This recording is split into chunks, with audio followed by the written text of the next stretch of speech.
One of the most common pieces of advice given to entrepreneurs is to copy the behaviors of already successful people. Now, I suspect that this tendency started because of Stephen Covey's 1989 book, The 7 Habits of Highly Effective People.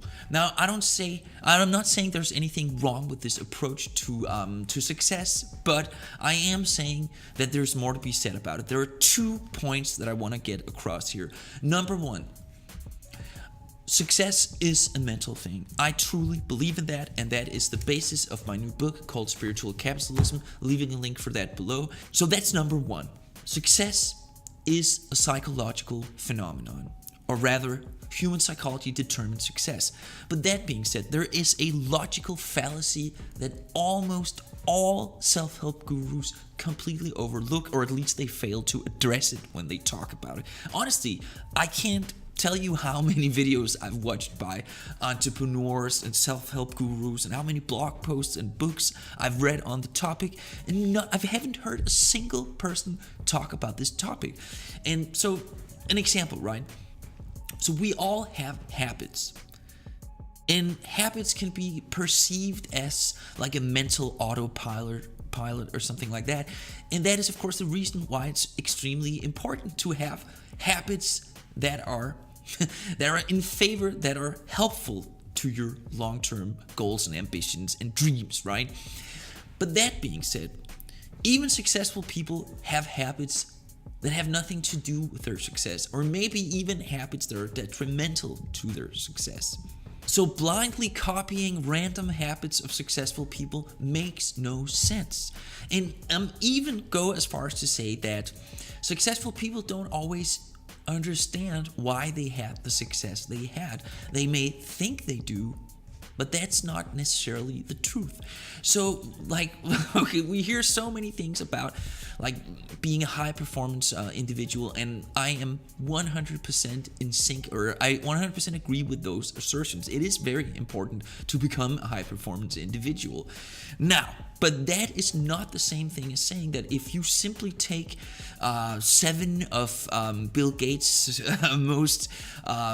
7 random habits of Bill Gates and copy those, that you will have success. Now, there is a theory, and I am very much supportive of this theory, that the most productive and fruitful habits of these super successful people, they are not to be seen as the reason for the success, but they should rather be seen as a prerequisite. In other words, you can't have success without having these behaviors. So that's one thing that speaks in favor of developing very productive habits. Excuse me. But something else, and this is the logical fallacy. Now, because wealthy people have these habits, does that mean that that's the reason they're wealthy? How about this statistic? This is something I made up, right? But still, it's still a good demonstration, I think. So on average, let's say that multimillionaires in the US on average own 4 cars. Does that mean that if you own 4 cars, you will automatically become a multimillionaire? Obviously not, right? That is so obvious. When we use something as tangible as that example, it becomes obvious how absurd this assertion is. And you should really always keep that in mind when self-help gurus talk about, even the most successful of successful self-help gurus talk about this topic, they never address this thing. And it's really a mistake the way I see it.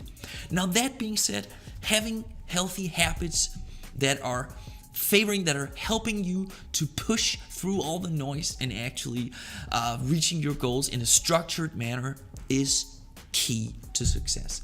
I write a lot about that in Spiritual Capitalism. Go buy this book. It is as cheap as you will ever get it. I do have an audio version coming out, but I'm waiting for Amazon's approval on that. So it's not out yet. But I talk about that in this book. I'm also going to talk about this topic. I'm going to talk about everything in this book on this channel and much, much more. Now, in the next video I will tell you what the 3 doctrines of success, as I call them. I could have called them something else.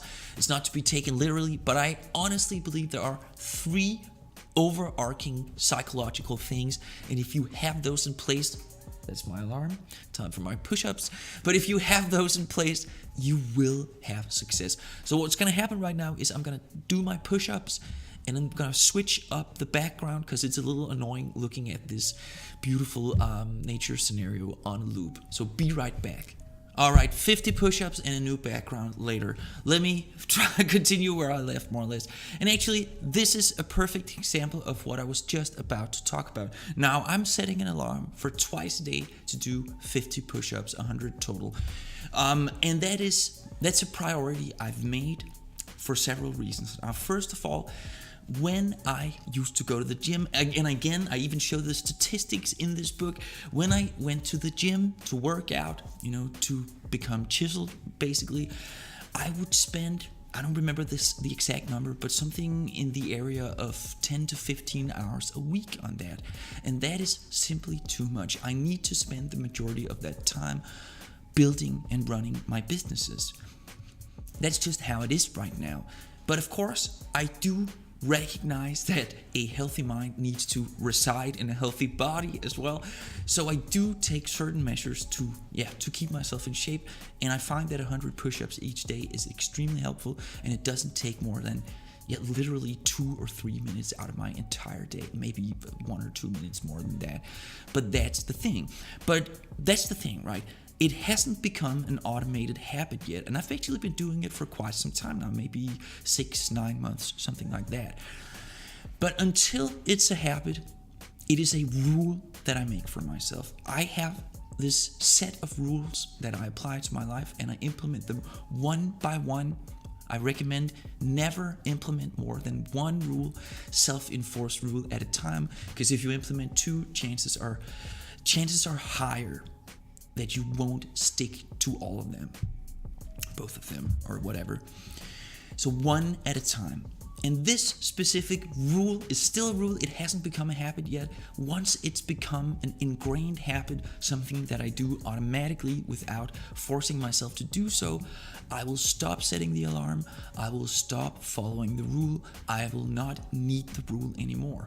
But right now it's a rule because it's not a habit yet. And that's something else that people keep talking about, the habits of ultra successful people, but they don't talk about how to actually implement these habits. Because a habit is, per definition, your autopilot, your mental, psychological autopilot mode, right? Your MO, whatever you want to call it.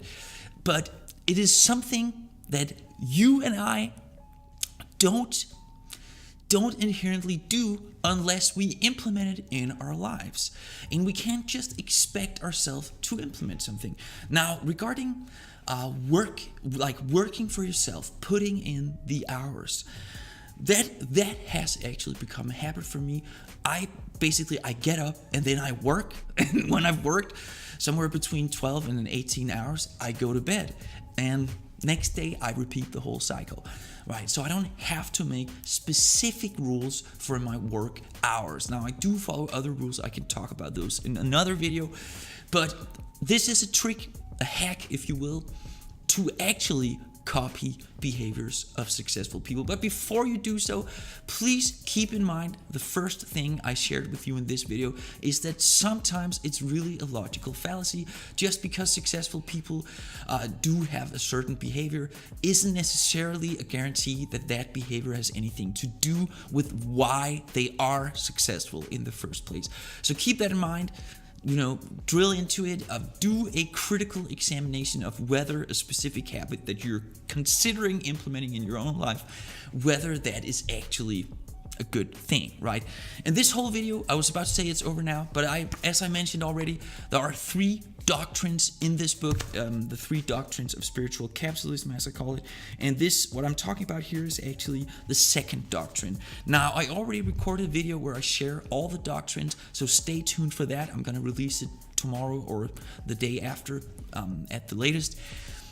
But for now, please subscribe to this channel if you have these entrepreneurial tendencies, if you dream of more than mediocrity, because I've actually elevated myself out of a pretty mediocre life in a very short time span, and I share the secrets, whatever you want to call them, my take on it in this book, Spiritual Capitalism, on Amazon's bookstore, this upside down, for $5.38. That is the lowest price Amazon will let me lower it to. I make a little over $1 per book I sell, so I'm not trying to profit from this book. I really simply want you to read it, and if you want to leave a review of it on Amazon, I would be very much appreciating that as well.